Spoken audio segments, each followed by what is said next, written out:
Renversement de jeu, c'est pas passé. Plumtree, c'est plus. Le 5e but du tournoi pour la capitaine des Lions de l'Atlas, Rizlan Chemak, a encore frappé. La leader du Maroc a montré la voie pour remporter cette canne. Quelle belle action avec l'inspiration d'Ouzraoui dans ce couloir droit. La petite ailière de Tenerife qui allait gratter le ballon du côté de Plumtree. Et puis ensuite on s'infiltre. Et il y a cette dernière passe, je ne sais plus si c'est Msoudi ou Badri qui donne à Chemak. Et la frappe qui surprend totalement Chamaka Nadozier.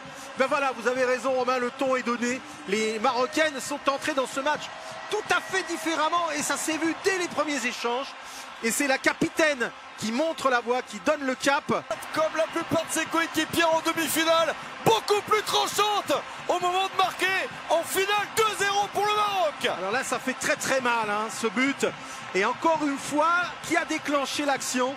Eh bien, c'est la petite Sakina Ouzraoui dans son couloir qui est venue embêter Plumtree, qui l'a attiré vers l'axe. Et derrière, il y a ce ballon qui est donné à Msoudi. Alors attention, est-ce qu'on n'est pas en train de... lui parler? En tout cas, l'action était magnifique. Et la façon dont Msoudi s'est défaite. Allez, les Nigérianes, évidemment, sont totalement effondrées. C'est même son premier. C'est le premier but de Msoudi. Premier but de Sana. Alors, bravo à elle parce que je me demande même si c'est pas sa première. Les arbitres ont eu l'occasion de voir ça plus en détail et ça va peut-être être notre moment aussi d'observer avec l'arbitre un peu plus les images. Ah, c'est peut-être le tournant. Georges Vilda s'approche et il est derrière le coach espagnol du Maroc pour regarder ce qu'il en est. Oui, il y a une main. Le centre. Oh, la main gauche. Regardez la main gauche de Benzina. Regardez où elle vient. Ah, la main se lève et est pile sur la trajectoire de ce centre. On ne sait pas où le ballon serait arrivé. Elle vient contrer avec la main. Elle la retire ensuite, mais c'est un penalty là. C'est-à-dire quand le ballon part du pied de la Nigériane, de Djamiloussi en l'occurrence, le bras est baissé. Ouais. Et il se lève. Et le ballon heurte la main. On ne sait pas où ça serait allé et si ça aurait pu être une occasion de but. Alors la décision est prise. Alors qu'on était élogieux hein, sur Benzina. Oui, il y a de quoi, mais là, il y a une erreur. Le type pour le Nigeria, mais j'étais en train de dire, il n'y a pas le petit truc qui tombe du ciel, là, le petit coup de chance ou un fait de jeu. Eh bien, il est là, le fait de jeu. Ça peut tout modifier dans cette finale. Et ça vient dans un temps très fort hein, de cette équipe. On revoit le centre de Djamiloussi et la main gauche de Benzina. Et regardez derrière. Regardez la capitaine Chemak, elle avait compris. Tout peut changer avec ce pénalty. Encore faut-il le marquer pour le Nigeria. Mais ça serait un retour à une demi-heure de la fin. Un but seulement. Ouais. La responsabilité pour Esther Okoronko. Face à Armichi, qui est aussi spécialiste des pénaltys. Si Osoala était sur le terrain, ça serait pour elle. Ouais. Azizat Shoala. Ça aurait pu être aussi Rachidat Adjibadé, puisqu'elle en a transformé un en demi-finale contre les Sud-Africaines. Mais bon, voilà, il y en a plusieurs qui peuvent frapper, notamment l'attaquante de Toronto. C'est un moment crucial. Un tournant dans cette finale. Un moment à ne pas rater. Quelle responsabilité pour Esther Okoronko. Elle peut relancer son équipe et le suspense dans la finale. Okoronko face à Radija Hermichi.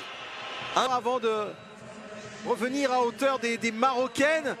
Et c'est vrai que ça, c'est le risque hein, quand vous menez comme ça de 2 buts, même de 3, c'est de s'asseoir un petit peu sur cet avantage et laisser voir venir, comme on dit, laisser. Elle va faire son premier changement de la finale.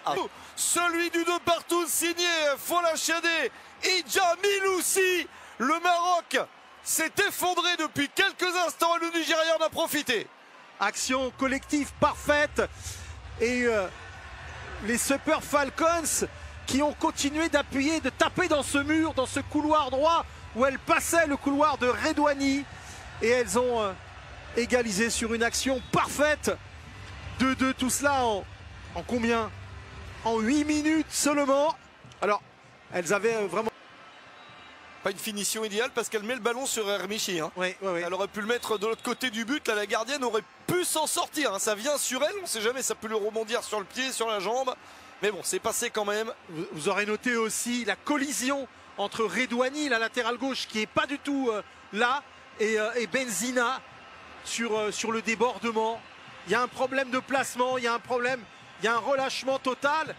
Elles sont en train de craquer, les Marocaines. C'est incroyable. Elles avaient été parfaites en première période. Sur le premier quart d'heure de la seconde période, c'était tout à fait correct. Mais là, elles sont en passe de tout perdre parce que le Nigeria est complètement relancé et continue à attaquer. Cette fois-ci, ce sont les Super Falcons qui sentent qu'elles peuvent faire encore mieux qu'être revenues à 2-2. Oui, on avait une super première période marocaine, on a une super deuxième période des Nigérianes. On ne s'ennuie pas dans cette finale tellement disputée. Grande finale, à 2 partout et il reste une vingtaine de minutes. Oui. Pour prendre l'avantage pour la première fois, elles étaient menées 2-0. Elles mènent 3 buts à 2. Les Super Falcons sont fantastiques.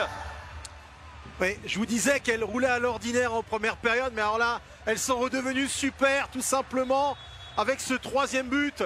Une défense fantôme du Maroc. On va revoir hein, ce ballon frappé par Okoronkwo, de ces joueuses d'expérience, illustrées par Echejili.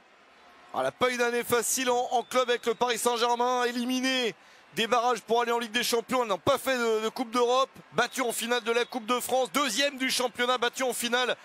Et là, elle est peut-être... Ils ont du mal à en voir plus parce qu'ils se sont vus si proches. Mais si proches de la remporter. Forcément, avec après les 45 premières minutes, c'était fantastique. Mais voilà, il y a eu notamment cette joueuse, la numéro 12, Jennifer Echejini, qui est venue anéantir les rêves, les doux rêves marocains avec un troisième but dans les derniers instants. Et Rizlan Chebak qui est effondré. C'est vrai que c'est triste hein, pour cette équipe marocaine qui aura tout donné, mais pas suffisamment. Il y a eu un relâchement collectif. Et puis les Nigérianes.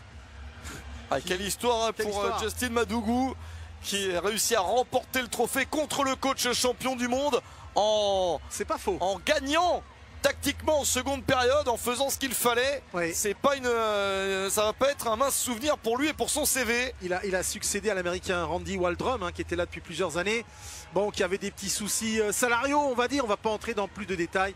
Randy Waldrum est reparti au pays. En revanche, Justin avait travaillé avec lui, il a continué, il est intérimaire. Je pense qu'on va le valider après ce sacre continental. Parce que ce qu'il a réussi à accomplir, c'est assez incroyable. Incroyable succès. Cinquième victoire en 6 matchs.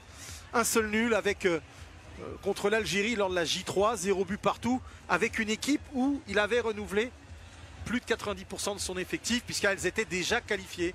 Ah, les larmes de cette petite fille marocaine, la tristesse. Invaincus jusqu'au bout les Nigérianes, alors que le Maroc subit sa première défaite du tournoi en finale. Et donc le palmarès c'est le suivant. L'Afrique du Sud a gagné une fois, la Guinée équatoriale 2 fois et le Nigeria désormais 10 fois. 10e titre pour le Nigeria. C'est hallucinant, elles écrasent encore plus la compétition et le palmarès. C'est un vrai retour, un vrai comeback. Déjà sur le terrain, elles menaient 2-0 à la pause jusqu'à la 63e. Elles ont réussi à s'imposer 3-2 à l'issue du temps additionnel. C'est du jamais vu je pense hein. Une finale vraiment folle, une finale où voilà, comme vous le disiez, le coach Justin Madougou a remporté tactiquement la bataille en seconde période, essentiellement face à un homme qui avait remporté la Coupe du Monde avec l'Espagne.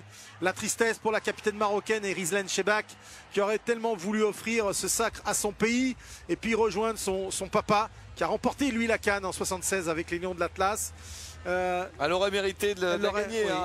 Elle, le tournoi qu'elle fait, c'est la meilleure joueuse du tournoi. Enfin, et la meilleure buteuse. Et la meilleure buteuse. Mais bon, je pense qu'elles s'en contrefichent. Elles s'en fichent complètement, évidemment. Elles étaient si proches. Jamais elles ont été si proches. J'avais pas senti il y a 2 ans, même si elles n'avaient perdu que d'un but hein, contre l'Afrique du Sud, il y a 3 ans, pardon, qu'elles étaient si proches. Là, elles tenaient leur adversaire jusqu'à l'heure de jeu.